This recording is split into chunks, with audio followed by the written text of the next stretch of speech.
Welcome to the ideal living family. నేను మీ ఎలుగు సురేష్ కుమార్. ఈరోజు ఒక వెరీ ఇంపార్టెంట్ కాన్సెప్ట్తో మీ ముందుకు వస్తున్నా. అదేంటి అంటే పరీక్షకు సిద్ధం కావడం ఎలా, ఏ టెక్నిక్ను ఉపయోగించి, ఎలాంటి పద్ధతిని అనుసరించి పరీక్షకు సిద్ధమవుతే నీ చదువును కొనసాగిస్తే నువ్వు అనుకున్నటువంటి పరీక్షల్లో అద్భుతమైన ఫలితాలు సాధించవచ్చో ఆ టెక్నిక్ను మనం తెలుసుకోబోతున్నాం. ఈ టెక్నిక్ కానీ మీరు తప్పకుండా తెలుసుకుంటే అది 10th క్లాస్ ఎగ్జామ్తో మొదలుకొని మరి ఐఏఎస్ ప్రిపరేషన్ వరకు ఈ యొక్క అద్భుతమైనటువంటి టెక్నిక్ మీకు చాలా ఉపయోగపడుతుంది ఫ్రెండ్స్.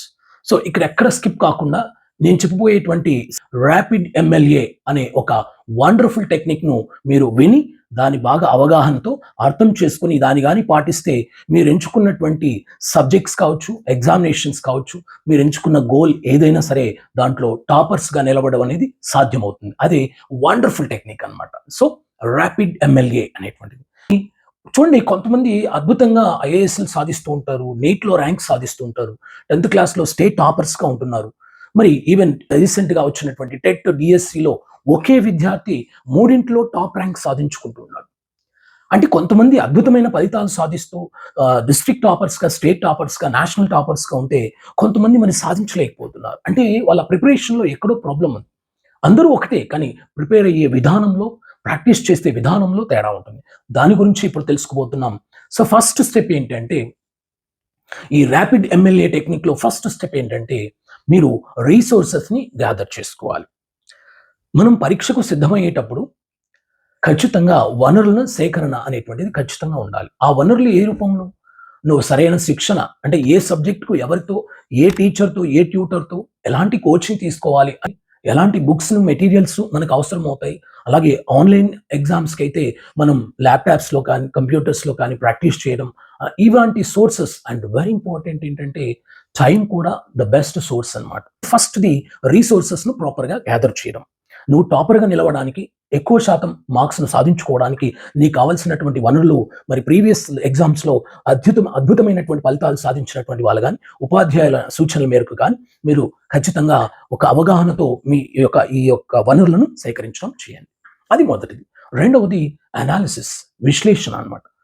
నీ సబ్జెక్ట్ పైన ఒక విశ్లేషణ, నీ సిలబస్ పైన ఒక విశ్లేషణ, ప్రీవియస్ పేపర్స్ అన్నింటిని చూసుకొని ఎలా ఎగ్జామ్స్లో క్వశ్చన్స్ అడుగుతున్నాడు, అసలు ఎగ్జామ్ ప్యాటర్న్ ఎంత ఉంటుంది, ఎలా ఉంటుంది, ఎంతసేపు మరి ఎగ్జామ్ ఉంటుంది, ఆ ఎగ్జామ్లో ఎలాంటి క్వశ్చన్స్ వస్తున్నాయి, ఓకేనా, ప్రజెంటేషన్ క్వశ్చన్స్ వస్తున్నాయా, అప్లికేషన్ క్వశ్చన్స్ వస్తున్నాయా, అనలిటికల్గా ఉంటున్నాయా, జస్ట్ చదువుకున్నది యథావిధిగా రాసేటువంటి ప్రజెంటేషన్, లేదా నీ చదువుకున్నటువంటి జ్ఞానంతో అప్లికేషన్ అంటే నాలెడ్జ్ని అప్లై చేసి రాసేటువంటివా, లేదా కాస్త మెంటల్ ఎబిలిటీని, నీ రీజనింగ్ ఎబిలిటీని కూడా అప్లై చేసేటువంటి క్వశ్చన్స్ ఉన్నాయా.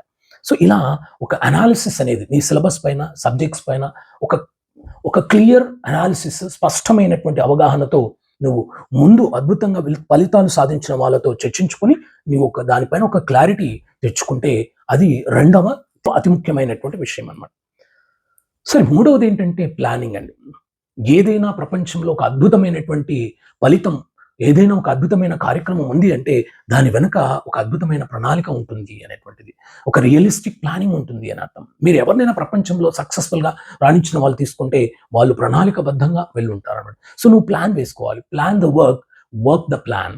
అంటే నువ్వు చేయబోయే పని గురించి ప్రణాళిక వేసుకో, ఆ ప్రణాళికను అమలుపరచు. ఏంటి అందులో ఎన్ని సబ్జెక్ట్స్ ఉంటాయి, నీకు ఎంత టైం ఉంది, ఎన్ని రోజులు ఎంత ఉంది, రోజులో ఎన్ని గంటలు నువ్వు చదవడానికి కేటాయించగలవు.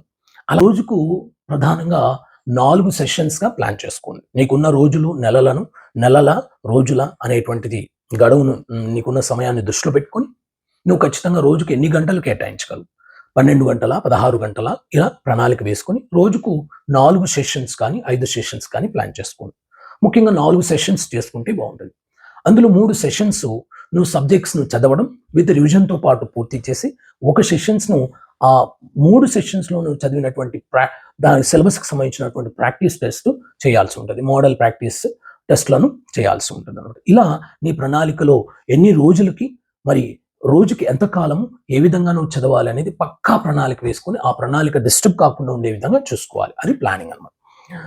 నెక్స్ట్ది very important, intensive reading, in depth reading. ఇంకా చదవడం మొదలు పెట్టాలి. ప్రణాళిక వేసుకున్న తర్వాత చదవడం మొదలు పెట్టాలిగా. ఆ చదవడం మొదలుపెట్టినప్పుడు ఇన్డెప్త్ రీడింగ్ ఉండాలి, కాన్సెప్చువల్ రీడింగ్ ఉండాలి. బట్టి విధానం అనేటువంటిది అన్ని వేళలా పనికిరాదు.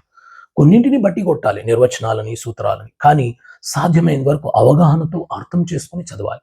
ఇంటెన్సివ్ రీడింగ్ చేయాలి, ఇన్ డెప్త్ రీడింగ్ చేయాలి. ఈ రీడింగ్ చేసేటప్పుడు SQ3R టెక్నిక్ అనేటువంటిది నువ్వు చదివేటప్పుడు, ఇంటెన్సివ్ రీడింగ్ చేసేటప్పుడు ఈ టెక్నిక్ని అప్లై చేయండి. అంటే నువ్వు ఏదైనా ఒక టాపిక్ చదవబోతున్నావు అనుకోండి, ఎస్ అంటే ఫస్ట్ ఏంటంటే సర్వే చేయాలి. నువ్వు చదవబోయేటువంటి అంశం గురించి ఒక బ్రీఫ్ ఐడియా తెచ్చుకోవాలి. ఓకే, నేను పలానా అంశం చదవబోతున్నా, ఇది పలానా గురించి ఉంది అని ఒక బ్రీఫ్ ఐడియా తెచ్చుకుంటే దాన్ని సర్వే అంటాం. సర్వే చేసిన తర్వాత దాని గురించి ఒక క్లారిటీ తెచ్చుకున్న తర్వాత రెండవది క్వశ్చనింగ్ అన్నమాట. అంటే నువ్వు చదువుబోయేటువంటి సబ్జెక్ట్లో కానీ ఆ అంశాలలో కానీ ఏమి ఏ ఏ ప్రశ్నలకు నువ్వు సమాధానం తెలుసుకోవాల్సి ఉంటుంది అని నీకు నువ్వుగా క్వశ్చనింగ్ చేసుకోవాలి. ఎస్, నేను ఏం చదువుబోతున్నా, దీంట్లో ఏమేమి నేను రాబట్టుకోవాల్సి ఉంటుంది, అర్థం చేసుకోవాల్సి ఉంటుందని నీకు నువ్వు క్వశ్చన్స్ వేసుకోవాలి. దాన్ని క్వశ్చనింగ్ అంటారు. సరే, క్వశ్చనింగ్ అయిపోయిన తర్వాత చదవడం మొదలు పెట్టాలి. మరి చదువుతూ ఉన్నప్పుడు నువ్వు ముందుగా వేసుకున్న క్వశ్చన్స్కి సమాధానం రావాలి. ఇప్పుడు ఉదాహరణకి ఆర్టికల్స్ అనేటువంటి గ్రామర్ టాపిక్ నువ్వు చదువుతూ ఉన్నావు. అసలు what is article, where is used in the sentence, why to use articles in the sentence, and how many types of articles, and why is used articles, అలా ప్రశ్నలను మనం వేసుకోవాలి. What, where, why, how many types of articles, ఇలాంటి ప్రశ్నలు వేసుకొని వాటికి సమాధానం వచ్చేంత విధంగా నువ్వు చదవడం మొదలు పెట్టాలి. చదివిన తర్వాత నీకు అర్థమైన విధంగా నువ్వు దాన్ని వెళ్ళవేసుకోవాలి, రిసైట్ చేయాలి. అంటే వెళ్ళవేసుకోవడం అంటే రిసైట్, రీకాల్, రిమెంబర్ చేసుకోవాలి. నీకు అర్థమైన విధానంగా రీకాల్ చేసుకొని ఫైనల్గా ఇంకొక ఏంటంటే రివ్యూ.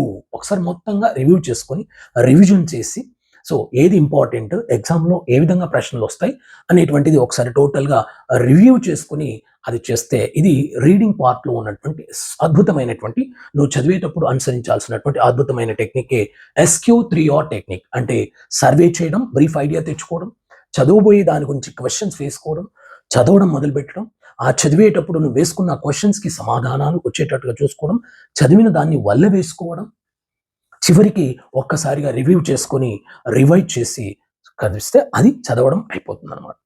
ఓకే, నెక్స్ట్ది డి అంటే decide to be topper, determine to get high percentage in your examination. నిర్ణయించుకో, నీవు రాయబోయే పరీక్షలో నువ్వు అత్యుత్తమమైనటువంటి పర్సెంటేజ్ను సాధించబోతున్నావు, అలాగే టాపర్గా నిలవబోతున్నావు. అలా స్ట్రాంగ్ మైండ్తో డిటర్మైన్ చేసుకోవాలి, డిసైడ్ చేసుకోవాలి. ఎస్, నేను రాసే ఈ పరీక్షలో నేనే టాపర్గా ఉంటాను, నేను అద్భుతమైనటువంటి పర్ఫార్మెన్స్ను, నా శక్తి మేరకు నేను చాలా ఉత్తమమైనటువంటి ఫలితాన్ని తెచ్చుకుంటాను అని ఒక స్ట్రాంగ్ నిర్ణయం తీసుకోవడమే అది. నెక్స్ట్ది మాక్ టెస్ట్లు అండి.